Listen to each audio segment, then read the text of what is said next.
A corrida pela Prefeitura de Belo Horizonte em 2024 parece ter engatado a quinta marcha ainda no início de 2023. Mas quem são os candidatos mais bem posicionados? Ou melhor, os pré-candidatos mais bem posicionados para essa disputa no ano que vem? E para falar do âmbito nacional, está rondando o Congresso Nacional a CPMI dos atos de 8 de janeiro. Quem ganha e quem perde com a muito provável instalação dessa comissão? A gente vai tratar desses assuntos e de outros no 3 sobre os 3, que começa agora.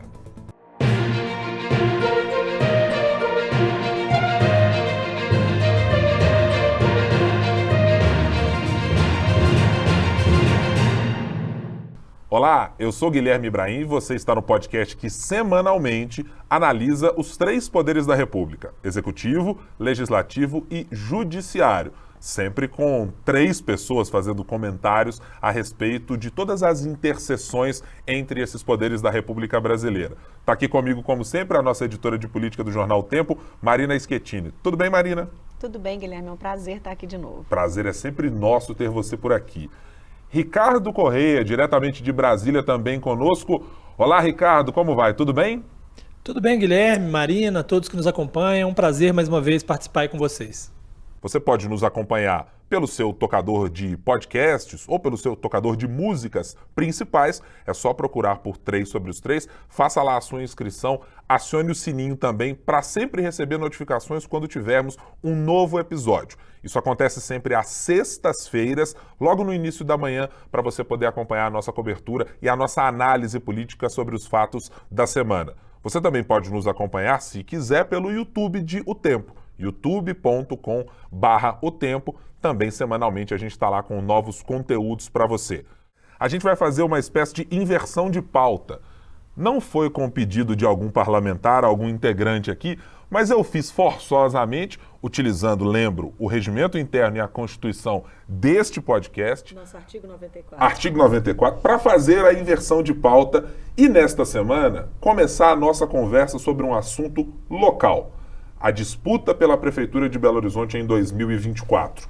A gente trouxe nessa semana uma reportagem no Jornal Tempo, feita pelo repórter Franco Malheiro, mostrando uma espécie de vácuo das siglas em terem nomes absolutamente consolidados para essa disputa em 2024, mas muita gente que já começou a colocar o seu bloco na rua, bloco não porque já passou o carnaval, mas pelo menos engatar a primeira marcha, segunda, terceira, quarta, e tem gente que já engatou até quinta marcha para esse ano de 2024, nessa preparação de 2023. A nossa reportagem, eu convido você que está nos acompanhando, está lá em otempo.com.br, fala exatamente com a escassez de nomes e cita 3 nomes, pelo menos, que estão previamente colocados para essa disputa. Prefeito de Belo Horizonte, Fouad Noman, do PSD, um eventual candidato à reeleição, mas que diz que ainda está tateando essa possibilidade. Um candidato do PL, o Partido Liberal, que saiu com um saldo muito expressivo das urnas nas 2 últimas eleições e tem o nome inicialmente colocado de Bruno Engler ou de Nicolas Ferreira como parlamentar mais votado aqui do Estado. E também o presidente da Câmara, ainda que sem partido, Gabriel Azevedo, mas que dá indícios 1000 de que será também candidato à Prefeitura de Belo Horizonte. Com tudo isso colocado à mesa, Marina, com todos esses primeiros nomes colocados, a disputa não dá para dizer que vai ficar para começar lá para o meio do ano. As coisas já estão bem aceleradas e ainda que os nomes não estejam consolidados, já tem muita gente colocando seu bloquinho para funcionar. Eu acho que está dentro do previsto também, né? Agora é hora de testar, agora é hora de colocar nome na fogueira, agora é hora de quem está fora do poder tentar puxar quem está no poder para tentar desgastá-lo. É hora para queimar nomes de maneira geral, é hora de ver se algum nome tem viabilidade ou não. A gente tem esses 3 principais, né? Tem Fouad, que está com a caneta na mão, é isso mesmo, por mais que ele queira dizer que ele não é candidato desde a eleição da Câmara, ele já se colocou até de uma maneira que não deu muito certo, teve uma derrota, agora ele vive um momento muito difícil na Câmara, até a reforma administrativa, que é o caminho que ele está buscando para criar cargo, para poder ganhar apoio, nem isso ele está tendo apoio para conseguir colocar para votar, então ele está numa situação muito difícil, ele acabou se embolando e agora não tem jeito, ele está tendo que correr atrás do prejuízo, já começou a fazer inaugurações, já está colocando o bloco dele na rua. A gente tem o Gabriel do outro lado, que é um exímio articulador, faz isso muito bem. Ele está tendo prazer ali de expor o Fouad, né? Está deixando o Fouad muito desconfortável, inclusive, porque já deixou muito claro, ele não esconde que ele é candidato. Ele já assumiu as duas pautas que ele vai levar, pelo menos por agora, o combate à corrupção, né, com o Léo Burguês, colocar a Câmara para andar. Ele citou lá JK, prefeito furacão, falou que tem pressa. Ele assumiu nessa toada mesmo, querendo mostrar serviço, querendo fazer serviço para poder apresentar na eleição. A outra pauta dele é de mobilidade. O Gabriel sabe que ele tem dois problemas. Primeiro é se tornar conhecido e segundo é conseguir entrar ali numa faixa da população de renda mais baixa, que é onde ele não tem inserção. Ele já está correndo atrás desse prejuízo também. A própria pauta de mobilidade, por mais que patrão pague passagem, quem sofre com o transporte público é quem usa o transporte público, é quem está nele ali. E é uma ótima pauta para ele contrapor o prefeito, porque quem é o responsável pelo transporte público? O prefeito, que tenta se vender como bom gestor, né? A grande coisa do Fouad é ser um bom gestor. E aí o bom gestor não consegue resolver o problema do transporte, está o Gabriel ali para resolver o problema do transporte. E a gente tem o PL, que é Bruno Engler ou Nicolas Ferreira. Existe um acordo feito antes da eleição em que o Bruno Engler falava, ok, eu não vou concorrer à Câmara Federal para não concorrer de frente com o Nicolas, mas aí eu vou disputar a prefeitura em 2024. Lembrando que ele concorreu em 2020, ficou em segundo lugar, e agora tem esse acordo. Só que eu não sei se o Nicolas vai chegar com esse acordo até o fim. Acho que vai depender muito de como ele vai se dar ali como oposição na Câmara, porque é diferente ser oposição na Câmara Municipal de Belo Horizonte com outros 40 vereadores do que lá na Câmara Federal em Brasília com outros 512 deputados e fora de um governo bolsonarista. Então, eu acho que se ele não tiver inserção que ele espera que ele tenha, se ele não tiver a exposição que ele espera que ele tenha, acho que ele pode rever esse acordo, acho que a gente pode ter uma reviravolta. Para o PL, inclusive, o PL que é quem tem mais voto, né? O Zé Santana deu uma entrevista para a gente aqui essa semana, deixou isso muito claro. Ele teve, acho que ele cita 300 mil votos em Belo Horizonte, e quem tem mais voto em Belo Horizonte tem preferência. Então, se o Nicolas resolver, o Nicolas vai ter preferência. Existe uma leitura de quem está circulando, né, no ambiente político, de que o Nicolas não faria isso, porque ele não quer se expor numa candidatura a um cargo de executivo, enquanto ele não tiver a bagagem necessária. Mas não sei se ele não se acha já pronto para essa disputa. E acho que tem um respaldo evidente de uma votação, né? O fato de ter tido o número de votos que teve nas últimas eleições sempre o colocará na posição de disputável, seja por partidos, o próprio PL, ou seja por outros que estão olhando como um adversário a ser batido. Dizer, se esse entrar na disputa, eu tenho problemas. É uma leitura que eu já ouvi de algumas pessoas que coadunam com isso que você disse. Acho que o Nicolas não vai querer, mas se quiser, temos um problema instalado. Ricardo, olhando para os três nomes colocados, Fouad, Gabriel, Nicolas / Bruno Engler, vou trabalhar com o Bruno Engler nessa primeira ordem. Desses três, algum deles se coloca em condições partidárias, de organização, de já ter uma sustentação melhor para se dizer candidato em 2024? Não, eu acho que não. Eu acho que o Fouad, obviamente, por estar com a máquina na mão, leva uma vantagem. É claro, o prefeito que for candidato sempre terá essa força porque tem essa capacidade de articulação dentro da própria prefeitura, né? Mas os três enfrentam aí desafios que precisam ser superados do ponto de vista político, né? De negociação política. E aí, olhando por esse aspecto, talvez o Engler é o que enfrente menos isso, né? Porque me parece que o Engler é mesmo o nome mais provável de ser o candidato do PL, e eu não vejo no Nicolas movimentação para ser candidato a prefeito mesmo, assim, pela postura, pela maneira com que começou esse trabalho na Câmara. Não enxergo de verdade no Nicolas uma movimentação, embora, claro, todos saibam que o andamento das discussões pode fazer com que lá na frente seja, né, enxergue essa possibilidade. Mas hoje não me parece que seja mesmo uma intenção do Nicolas, e acho até que ele está correto nessa análise, por ser um momento, por estar ainda num momento do mandato em que ele já vai ser provavelmente alvo aí, como todos os deputados de primeiro mandato são, de opositores, né, da imprensa em geral, da imprensa brasileira de fora de Minas, que agora está conhecendo ele e tal, e colocar-se já numa campanha eleitoral, ainda sem essa bagagem, pode ser mais um peso aí para ele carregar nesse momento, né, no momento em que ele está forte aí por causa das eleições. Então, se a gente olha do ponto de vista dessas disputas partidárias, me parece que o Engler tem menos...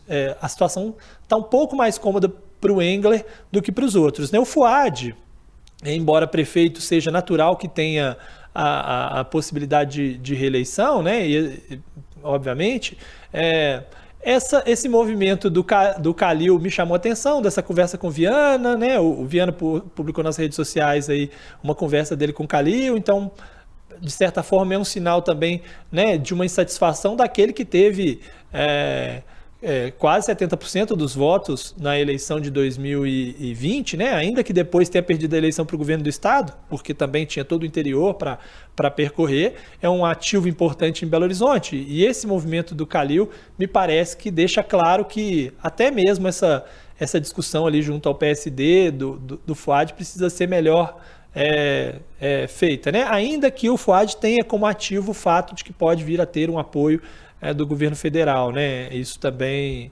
está colocado. Agora, no caso do Gabriel, primeiro ele tem que escolher um partido, né? Me parece que assim, a articulação dele para o comando da Câmara mostrou que ele tem capacidade, né, de articular, de ser uma opção, né, ainda que ele não tenha conseguido no primeiro momento ser o favorito, de repente virou o favorito, né, mas isso depende, claro, dele conquistar um partido, dele ter um partido, dele ter capilaridade, dele ter capacidade de conversar, como a Marina falou, com outras parcelas da população e tal, né, e essa conversa de Calil e Viana também está inserida nesse contexto, né? Já que o Viana está no Podemos, é um partido próximo também ao Gabriel, né? Porque a Nelly Aquino tem essa proximidade com o Gabriel, então também traz esse componente aí de uma disputa, né? Então acho que os três, nesse aspecto, os três têm aí desafios para se articular politicamente no primeiro momento, né? Vou adicionar 2 desafios a esse cardápio trazido por você, Ricardo. O primeiro caso do Gabriel, e juntando com uma questão mencionada pela Marina, sobre essa história do JK 50 anos em 5 e da urgência. Há um acordo que foi fechado entre o grupo, que a gente convencionou de chamar de família Aro, vereadores que são vinculados ao ex-deputado federal Marcelo Aro, e que fez, naquele momento da eleição da Câmara Municipal, para a vitória de Gabriel, o acordo de que, e isso foi reiterado pelo próprio ex-deputado recentemente, a presidência de Gabriel Azevedo não é integralmente de Gabriel Azevedo. O acordo prevê que ele tenha a primeira parte, ou seja, o primeiro ano da presidência, e o segundo ano da presidência seja do vereador Juliano Lopes do Agir. Ainda que sejam aliados, acho que há um componente a ser observado de Juliano Lopes pode não querer ser apenas um coadjuvante para o próprio Gabriel e ter, evidentemente, vida própria no comando da Câmara. E uma coisa é você ter o comando da pauta, da organização, da mobilização da máquina que a Câmara é capaz de criar para gerar discurso político, para gerar presença física com os poderes, para gerar audiência que seja com o governador do estado, com o presidente de partido. As coisas mudam um pouco de figura e aí é preciso ver o quanto esse acordo será respeitado no próximo ano para saber de fato se o Gabriel terá a mesma possibilidade de exposição nesse momento em que as coisas se afunilarem para o ano eleitoral. Acho que esse componente é muito importante para perceber essa urgência, seja para fazer com que CPIs como a da Pampulha ou a de abuso de poder andem com a celeridade que tem andado na casa, ou que aquelas pressões, vez ou outra, que acontece ali de uma alfinetada que o vereador dá no prefeito de Belo Horizonte, mas depois faz um afago, chama ali para um evento e etc. Acho que isso pode ter um componente bastante relevante. Acho que o outro componente importante para esse caso é prestar atenção nessa dinâmica do PL. Depende também, muito possivelmente, em sendo Bruno Engler, que tem uma vinculação muito expressiva com o ex-presidente Bolsonaro, o quanto Bolsonaro poderá estar desgastado ou politicamente com a imagem em dificuldades quando se chegar numa disputa em 2024, lá afunilando para aquele momento. Uma coisa é defender o legado de Bolsonaro enquanto ele ainda não enfrenta questões judiciais, enquanto ele não ainda enfrenta outros processos de primeira instância, pelo menos 7 processos devem sair do Supremo para a primeira instância, isso é uma coisa. Outra é ter de defender um legado de alguém que tem problemas com a justiça, e isso muito claramente está se desenhando nesse ambiente. Então me parece que esses 2 componentes podem ajudar a perceber o quanto não está fácil colocar os nomes nesse momento. Eu fui fazer um exercício de prestar atenção no que tivemos de candidatos na última eleição. Tivemos a vitória, evidentemente, de Alexandre Calil. Bruno Engler teve a segunda posição com 9,9% dos votos. João Vitor Xavier, do Cidadania, foi o terceiro colocado. E Áurea Carolina, do PSOL, foi a quarta colocada. Depois tivemos lá Rodrigo Paiva, do Novo, Nilmário Miranda, com uma votação pífia de 1,8%. Luísa Barreto, então, no PSDB, agora secretária de Planejamento no Partido Novo e do governo Zema, professor Wendel, Lafayette Andrada, Marcelo Souza e Silva, que hoje está indo para o Sebrae. Então, é curioso ver como, ainda que estejamos discutindo Prefeitura de Belo Horizonte em 2024, há uma dificuldade muito evidente de termos os grandes nomes colocados, de gente que venha construindo e que já tenha consolidado efetivamente o seu nome junto ao eleitorado da capital. O nome de João Vitor Xavier também, já ouvimos aqui um burburinho aqui ou acolá, de que também não está completamente afastado da ideia de voltar a disputar a Prefeitura de Belo Horizonte. Então, ainda que a gente tenha esses nomes trazidos na nossa reportagem, tem muita gente ainda que pode se colocar num cenário que na capital mineira se indica muito aberto. Vocês estão comigo nessa? Eu tô. Tem bastante nome aí aparecendo, né? Você falava nome de peso aí, mas são nomes que estão, mas não estão, assim. Eu acho que esse ano é um pouco atípico por isso. Antes as coisas estavam mais consolidadas. A gente tem, por exemplo, a Duda, do PDT. A Duda, eu não sei, o PDT não está disposto a guardar a vaga para ela, reservar a vaga para ela, porque a Duda acabou sendo candidata a tudo, né? Ela era candidata a Senado na última eleição, ela foi eleita, ela já era ministra, presidente da Comissão do Meio Ambiente, então acho que ela está tentando, mas eu acho que o PDT não quer reservar a vaga para ela, o PDT não quer correr o risco de ficar isolado como ficou na candidatura do Ciro à presidência, porque enquanto ela se coloca, fecha a porta para o PDT. Então, eu acho que o PDT está meio cismado com essa candidatura mais midiática do que de fato. Então, ela que seria um nome de peso, tá, mas não tá. Você falou do João Vitor Xavier, tem Eduardo Costa também, que aí deve ser um ou outro. Né? O Eduardo Costa já se fala dele pensando numa chapa em 2026 com Zema presidência, Matheus Simões, governo, Marcelo Aro e ele, o candidato ao Senado. Mas ele não está afastado. Ele não quer mais porque ele já tem um compromisso de trabalho. Não, ele continua conversando, ele está conversando com os partidos. O sonho dele, como todo mundo costuma dizer, seria inclusive a prefeitura. Se o Viana entra, ele vai querer entrar realmente. Então aí a gente já tem João Vitor ou o Eduardo Costa. A gente tem o PT. Será que o Fuad vai conseguir se viabilizar como um candidato da esquerda? Será que para isso ele vai precisar de ter uma vice do PT? O PT vai abrir mão de ter candidatura? Mas quem seria do PT? Né? Macaé, Beatriz Cerqueira, será que elas têm voz mesmo em Belo Horizonte? Acho que elas não têm essa força. São deputadas, obviamente, né? Tem o eleitor delas, mas elas têm essa força em Belo Horizonte? Não, não tem. Então, acho que até os nomes que teriam certa força não estão tão bem colocados, não estão, de fato, colocados como pré-candidatos, e os nomes que já estão sendo veiculados, fora esses que a gente falou, esses agora que eu acabo de citar, não sei se eles têm força para seguir. Ricardo.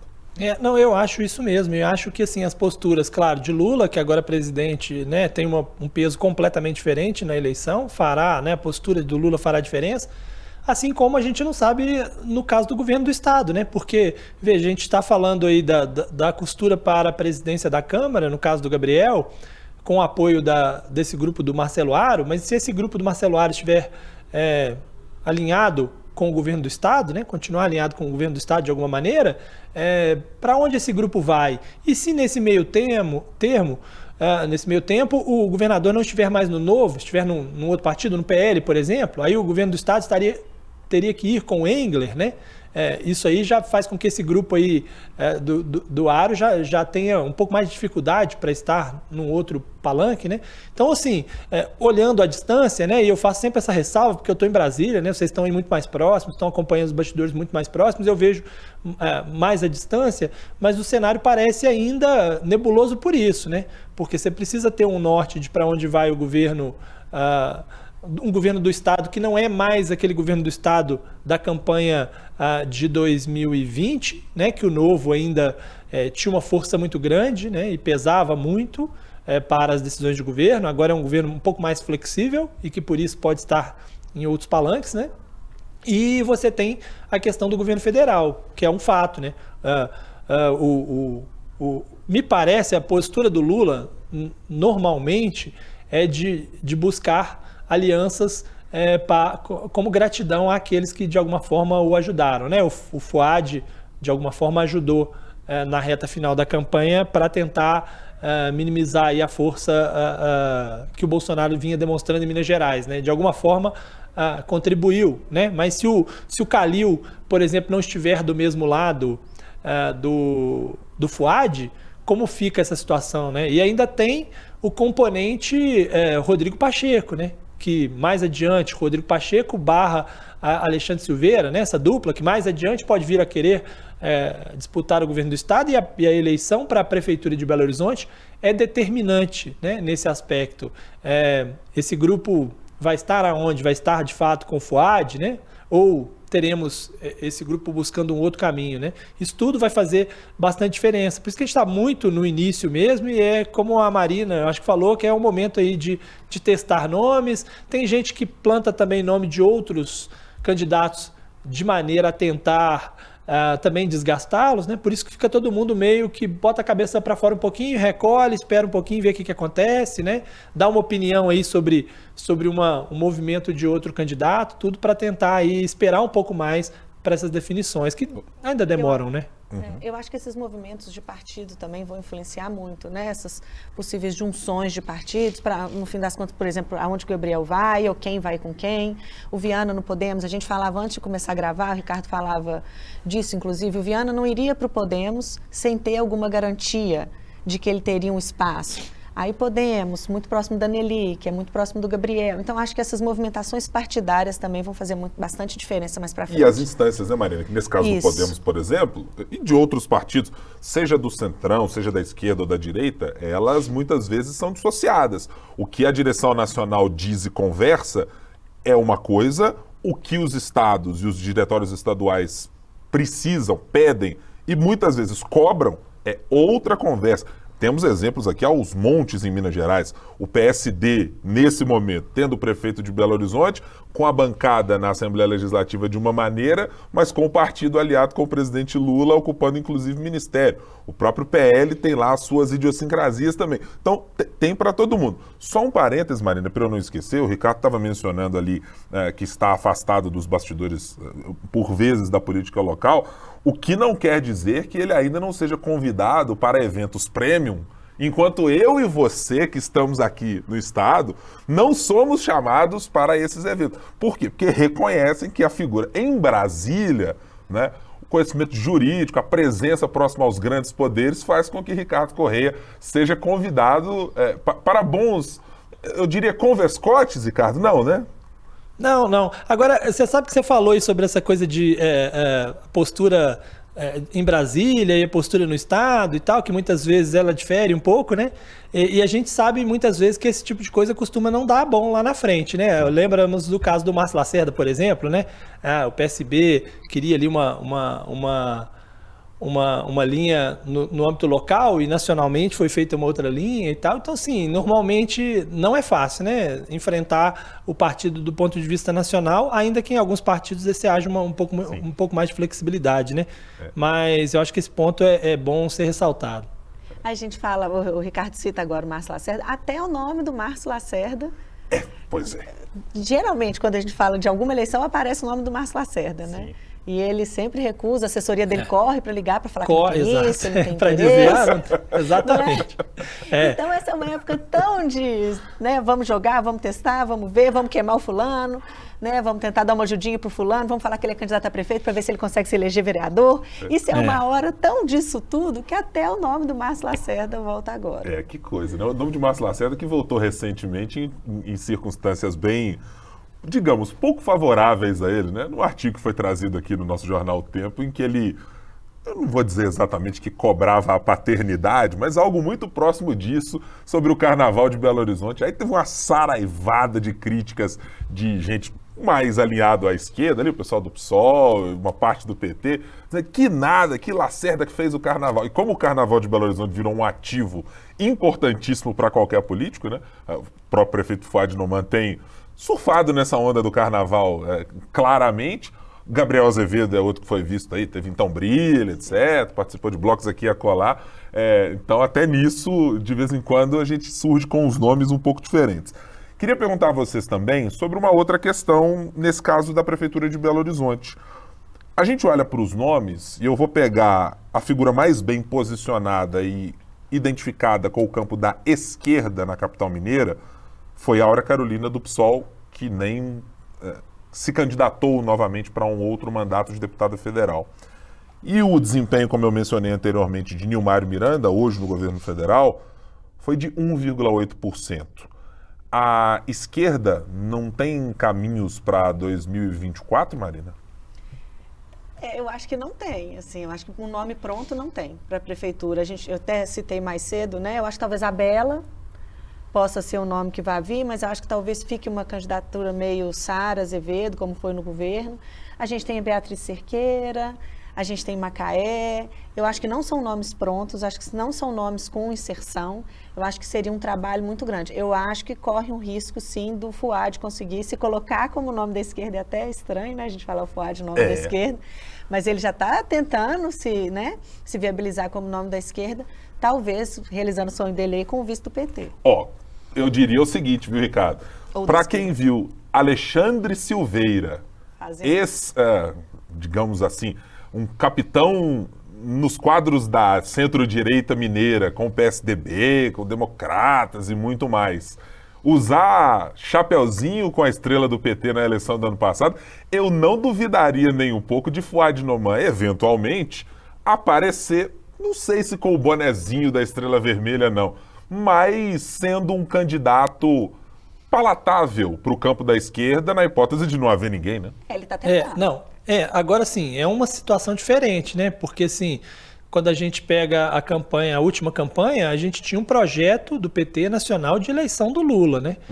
E qualquer outra coisa estava em segundo plano, né? Se necessário fosse fazer aliança com qualquer um outro, seria possível fazer, porque o projeto era de Lula na presidência. Agora é uma situação diferente, né? Agora é uma situação que o PT talvez queira construir seus quadros para futuras disputas, né? Futuras disputas de governo do Estado, etc. e tal. Então, assim, tem esses nomes, tem a Beatriz, tem a Macaé, tem outros nomes que poderiam ser enxertados nessa disputa de alguma forma, né? O próprio Reginaldo, né? Que tem o Lula tem uma dívida aí com ele, né? Porque não ganhou o ministério, também não ganhou a liderança do governo, né? Então, assim, está aí agora tratando de reforma tributária, que é um tema que vai ganhar muita repercussão, vai chamar muita atenção, vai ser um nome, né? Porque estava chefiando o GT de reforma tributária que vai ser falado durante meses. Se essa reforma tributária der certo, um nome está aí colocado. André Quintão, que veio aqui para Brasília para atuar no governo também, não sei, tem outras opções. O que eu acho é que, assim, o Lula, se quiser ter um candidato do PT, ele vai ter um desempenho melhor do que o Nilmário teve na última eleição, né? Porque agora ele estaria podendo participar efetivamente da campanha como presidente da República. Isso faz muita diferença. A gente já viu como é que o nome do Lula consegue arrastar alguém até para uma disputa eventual aí de segundo turno e tal, né? Então, acho que tem esse porém. Mas faço aquela ressalva que eu fiz antes, que o Lula é pragmático também. Se ele achar que deve ser o Fuad por gratidão e tal, para uma outra construção para a eleição seguinte, isso também poderia acontecer perfeitamente, né? O PT não chegou a ficar por um tempo fora da Prefeitura de Belo Horizonte, só não foi completamente alijado mais recentemente, porque Alexandre Calil, ao fim e ao cabo, tinha lá alguns quadros que tinham uma certa identificação com a esquerda. Dá para lembrar, por exemplo, Paulo Lamaque, que não era exatamente do PT, mas mantinha ali uma relação amistosa com quadros da esquerda. O próprio secretário de Cultura, durante um tempo, era um secretário oriundo do PT e que esteve aqui na Prefeitura de Belo Horizonte. Então, não é que o partido tenha ficado completamente alijado, mas é muito distante daquele partido que esteve com Célio de Castro numa posição privilegiada, com Fernando Pimentel, com Patrus Ananias, com Roberto de Carvalho, na época vice de Márcio Lacerda. Então tem um componente completamente diferente. Talvez, e acho que aí pode resvalar no que o Ricardo disse, o cálculo possa chegar em determinado momento, dado o cenário, do PT dizer o seguinte: é melhor ter um espacinho com um candidato que não seja o nosso, para ir construindo internamente, por dentro da máquina, ou de alguma coisa próximo a isso, do que ficar completamente alijado e ver a prefeitura, talvez, nas mãos de alguém que esteja no campo político completamente oposto. Caso, por exemplo, de um Bruno Engler vencendo uma eleição de prefeitura. Não? E a prefeitura de Belo Horizonte é uma prefeitura importante, né? Uma cidade realmente relevante. Mas essa construção leva tempo. Né, talvez, como o Ricardo citou, o Reginaldo, né, vai ficar aí e tem uma dívida mesmo, né, que já foi a segunda eleição que ele foi preterido para o Senado. Então, talvez ele seja o mais pronto e com a exposição do GT da reforma tributária pode ser uma, mas é uma construção que leva tempo. E o PT não começou a fazer essa construção. A gente já discute essa construção do PT, que ela é necessária há muito tempo, e a gente não vê essa construção sendo feita. Tem uma distância bem grande entre a construção de um nome competitivo e essas dívidas que estão colocadas aí pelo PT.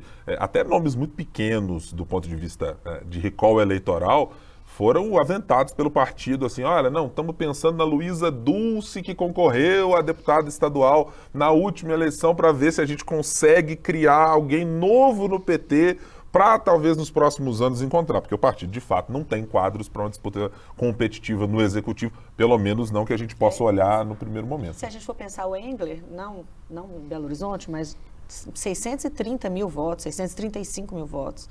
O Nicolas Ferreira, 1.500.000 votos quase. Então, você precisa realmente de alguém competitivo. E perder a eleição, estando com o Fuad ganhar e perder para um grupo do PL, é uma oposição muito do outro lado mesmo, né? Assim, é sem conversa.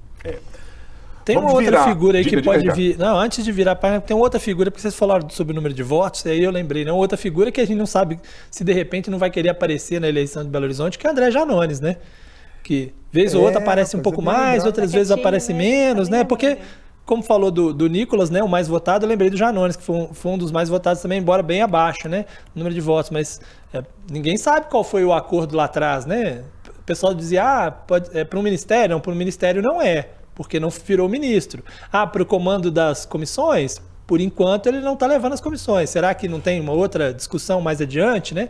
Então também é um nome que pode ser, de alguma forma, aparecer aí nessa disputa eleitoral um pouco mais adiante, né? E por alguns outros fatores também importantes, né, Ricardo? Enquanto o Reginaldo Lopes está discutindo CPMI, está discutindo reforma tributária, André Janones está aí conhecendo melhor pessoas no carnaval, né? Engatando espaço nas páginas das colunas sociais, transitando bem pelo mundo dos ricos e famosos, né? O Guilherme está falando da Paula Burlamac, né? Que estaria aí aparecendo num romance aí com o André Janones, né? Embora ela diga aí que são só amigos, pelas postagens, muita gente duvida, né? Que são só amigos. Parece aqueles só amigos igual aquela dupla do BBB lá, o Amanda e Cara de Sapato. Então, o Brasil inteiro acha que é namoro e os dois acham que é amizade. Ou dizem que é amizade. Dizem que é amizade. As imagens mostram o contrário, né? De que não é exatamente só isso, não, né? Apenas para poder ressaltar aí o Big Brother Brasil, porque essa semana em outro programa aí outro podcast aí do Tempo, o Wallace Graciano fez ataques a mim por conta de posições no Big Brother Brasil. Então fica esse registro aí, né? Que tá sempre acompanhando. Ricardo, inclusive, se necessário for, se você quiser tempo específico em outra oportunidade no podcast para rebater ataques que porventura sejam levianos destinados à sua pessoa, fique certo de que terá esse espaço garantido por essa mesa aqui que compõe o 3 sobre os 3. Fique tranquilo quanto a isso. Eu vou receber a orientação primeiro do meu advogado, né? Para saber o que é melhor. Fazer.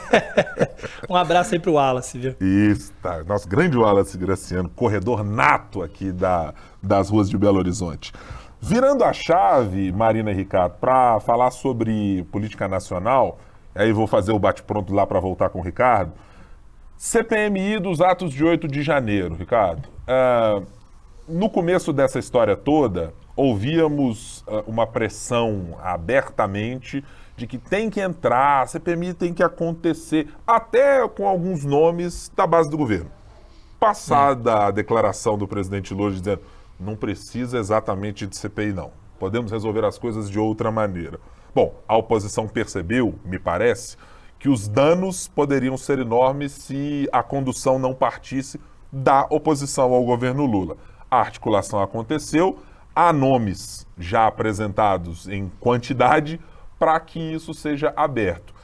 Quem é que pode ganhar e quem é que pode perder com essa instalação que está parecendo cada vez mais iminente de uma comissão para investigar os atos terroristas do 8 de janeiro, Ricardo?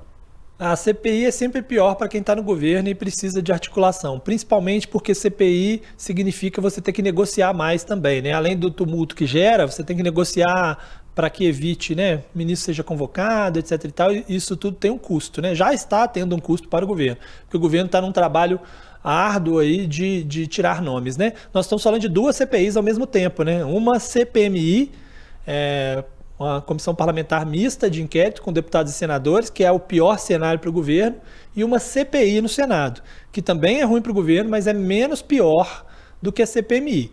A CPMI, o deputado André Fernandes, né, recolheu as assinaturas, ele no primeiro momento tinha 189 assinaturas de deputados e 33 de senadores, ele precisava acho que de 171, se não me engano, e 27 nomes.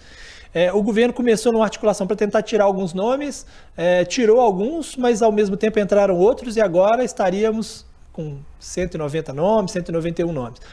E do outro lado temos uma CPI, que é um requerimento da Soraya Tronic, que tem 40 assinaturas, inclusive de pessoas do PT, que ainda não tiraram a assinatura porque achavam que essa CPI não iria adiante, mas que eventualmente podem tirar essas assinaturas, né? A estratégia do governo agora é a seguinte: primeiro, tentar tirar assinaturas para não ter CPI nenhuma das duas.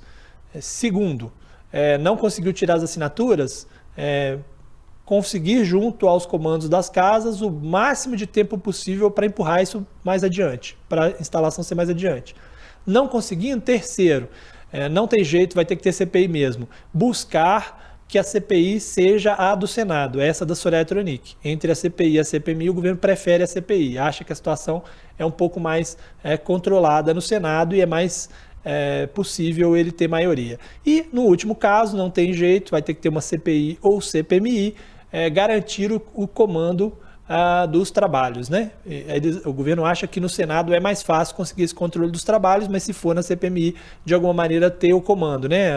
A presidência, a relatoria e a maioria, porque é isso que vai definir, né? A maioria que define quem vai ser convocado, se vai convocar o Flávio Dino ou não.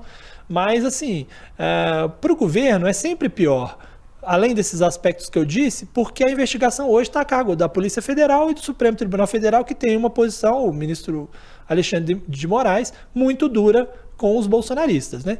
Então, se você tira a investigação desse escopo, que está nas mãos da Polícia Federal, junto ao governo, e do STF, para colocar na mão de mais gente, obviamente que isso é pior para o governo, né? E tem um componente, para usar a palavra da moda, ou pelo menos foi a palavra da moda de 2022, das narrativas, é que uma questão é o Supremo, a Polícia Federal, apresentar dados, fatos, diligências registradas em processo e que, ainda que não abasteçam na mesma proporção as redes sociais, as redes dos parlamentares, elas têm um grau de maior, eu não sei exatamente se apreço é a palavra, mas talvez se torna mais crível quando você coloca quase o carimbo do selo da Polícia Federal dizendo, aconteceu isso, por essa via, o delegado ouviu, teve oitiva desse jeito, aconteceu assim, assim, assim, assado.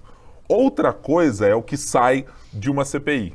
ou de uma CPMI, como mencionou o Ricardo. A gente já tem a experiência mais recente da CPI da Covid, mostrando que discursos negacionistas, por exemplo, durante muito tempo ocuparam muito mais espaço do que uma discussão técnica sobre coisas objetivas que estavam na frente. Teve compra de vacina com propina? Teve oferta? Alguém pagou? Quem pagou? Isso, dias a fio, era ofuscado lá por conversas. Senador Eduardo Girão, vou me esquecer aqui agora do senador do Rio Grande do Sul, que foi eleito, inclusive, que também era um desses, de falar lá de cloroquina. Luiz Carlos Reis e Jorginho Melo, né? Luiz Carlos Reis. Senador Reis, grande senador Reis. E que ganhava muitas vezes o debate das redes sociais porque levava a discussão de uma CPMI para um campo onde era mais confortável fazer um embate público e menos técnico.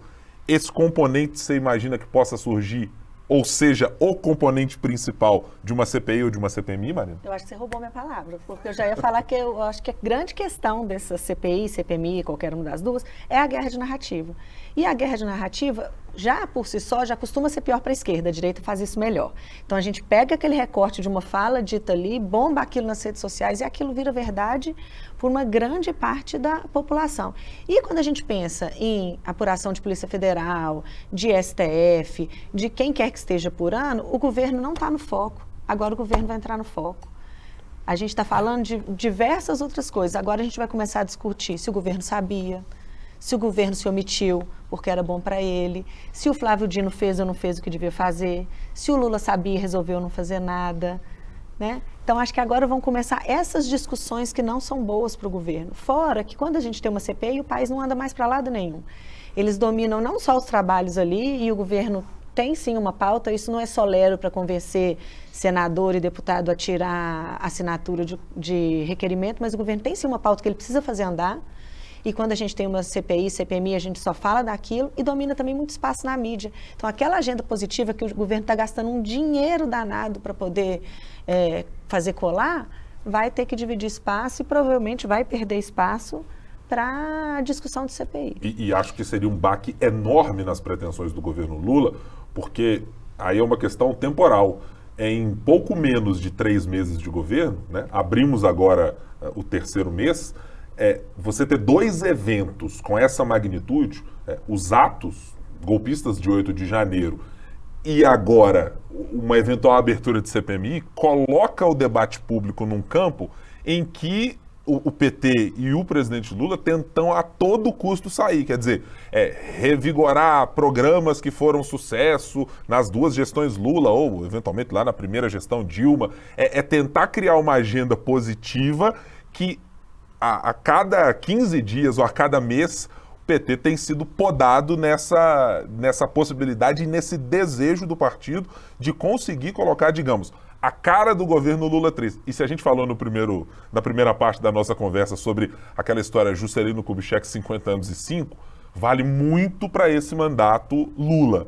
Com uma economia que a gente sabe absolutamente combalida, com dificuldades com taxa de juros, com um monte de problemas econômicos para ser resolvidos, não ter ainda um discurso para mostrar uma virada leva também para um lugar muito nebuloso em que o governo certamente não gostará de estar, né, Ricardo? E o governo tendo que gastar muito tempo aí e energia política para tentar tirar nome de CPI, no momento em que podia estar discutindo, tentando achar nomes aí para aprovar ou não a MP da desoneração, ou para empurrar ela para frente como o governo quer, né? Fazer ela durar aí os 4 meses, que é um dos objetivos do governo, ou mais adiante na discussão do arcabouço fiscal, né? Você gasta capital político com um negócio e lá na frente você pode não ter mais o que oferecer, né? Mas, de toda forma, também serve como um teste, um parâmetro para o governo saber com quem ele pode contar antes das votações importantes na casa, né? Veja, nessa lista aí da CPMI, tem 28 assinaturas do União Brasil. Metade da bancada do União Brasil assina a CPI, né? Mesmo tendo 3 ministros, né, no governo, Valdez Góes, Daniela do Vaguinho e Juscelino Filho, né? Eles estão no governo, pelo menos por enquanto. Nós estamos gravando na quinta-feira, né? Nós não sabemos se na sexta-feira vão ser 3, né? Porque a todo momento surgem novas notícias a respeito de Juscelino Filho. Mas o fato é que com 3 ministros entregou metade dos votos para a instalação de uma CPI que o governo não quer. Então é o momento também desses ministros terem esse desafio de mostrar que representam de fato a bancada. Isso pode servir também como um argumento para o governo trocar aqui ou ali, né, os nomes, sobretudo do Juscelino, que é o que está mais em evidência, talvez seja o ministro que, se alguém vai cair nos próximos dias, provavelmente será o Juscelino, né? Embora muita gente não acredite que isso vai acontecer rápido. Mas de certa forma ajuda. Que você estava mencionando, Ricardo, no caso do Juscelino Filho, não, né? Exato, porque é bom lembrar que ele usou o avião da FAB para ir a eventos de gado, né, leilão de gado. Hoje, inclusive, soltou uma nota para dizer que teve agendas oficiais, com telefônicas, mas que de toda forma vai devolver o dinheiro assim mesmo, porque... Mas, assim, só o fato dele ter soltado uma nota enorme, depois de tanto tempo, mostra a pressão que ele está sofrendo do próprio União Brasil e do governo para conseguir explicar, né, esse fato. Mas é isso. Tem metade do União Brasil, tem 12 do MDB, tem 8 do PSD na lista, da CPMI. Então, esses partidos também vão ter que dar conta desses votos, né? Embora eu acho que o governo saiba que não contava mesmo com todos os votos. Mas serve como um certo parâmetro para o governo também, né? Na hora que a porca torce o rabo é que a gente vai ver quem tem garrafa vazia para vender do governo e dessa base volátil do governo Lula. Vamos caminhando aqui para o nosso final dessa edição do 3 sobre os 3 e quero as dicas, as apostas de vossas senhorias para a próxima semana, sejam locais ou sejam nacionais.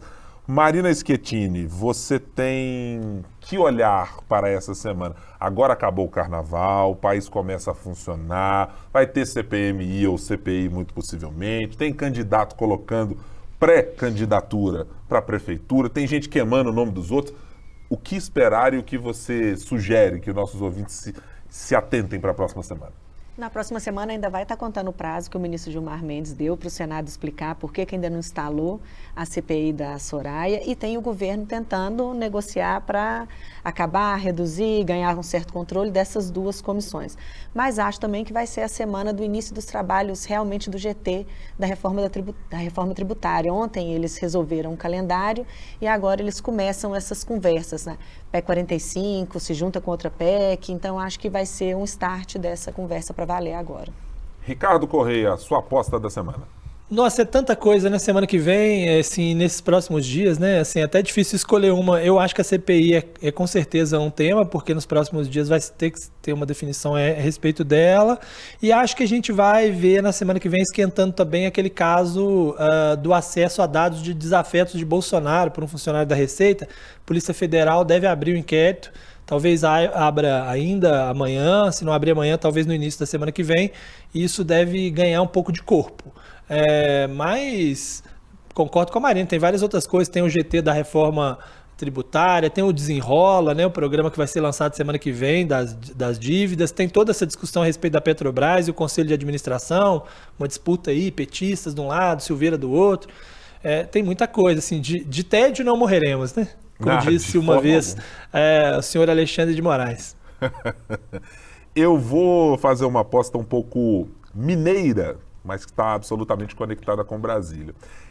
Eu estou absolutamente intrigado sobre como será a postura de Rodrigo Pacheco, não que eu imagine que ele será absolutamente diferente da sua fala comedida, sempre muito bem colocada, sem alterar o tom de voz. Mas é que eu imagino que ele vai ser colocado numa base de comparação com outros pedidos de CPI do governo Bolsonaro. As reações que ele teve àquele momento foram muitas vezes criticadas, né? O próprio senador Alessandro Vieira, para conseguir que a CPI fosse instalada, inclusive votou contrariamente a Rodrigo Pacheco na eleição, argumentando exatamente que faltou postura do presidente do Senado. E eu estou curioso para ver como ele vai se colocar. O primeiro cenário, a primeira colocação foi daquela história. Não, só não tivemos sessão por enquanto, mas isso tudo será feito. Agora tem reunião do Colégio de Líderes, as coisas vão ser discutidas, mas eu estou muito curioso para ver como ele se posicionará diante disso. Porque imagino que o governo deva fazer uma cobrança de falar, e aí, Pacheco, tá com a gente ou não tá com a gente? Então, eu recomendo ficar de olho em como ele se colocará para essa próxima semana. Amigos, Obrigado por mais uma semana aqui desse nosso 3 sobre os 3. Marina, voltamos a nos falar na semana que vem. Sem dúvida. Ricardo Correia, um abraço. Um abraço, falamos na semana que vem. Muito obrigado a você que nos acompanhou em mais um episódio do nosso podcast 3 sobre os 3. Repito, semanalmente, sempre às sextas-feiras, você pode nos encontrar aí no seu tocador de podcast preferido, no youtube.com/otempo, mas sempre às sextas-feiras cedinho. Começou a sair para aquela caminhada, foi para o trabalho, coloca aí no seu tocador e nos acompanhe, sempre discutindo os 3 poderes, executivo, legislativo e judiciário, com 3 pessoas aqui na nossa bancada. Até mais.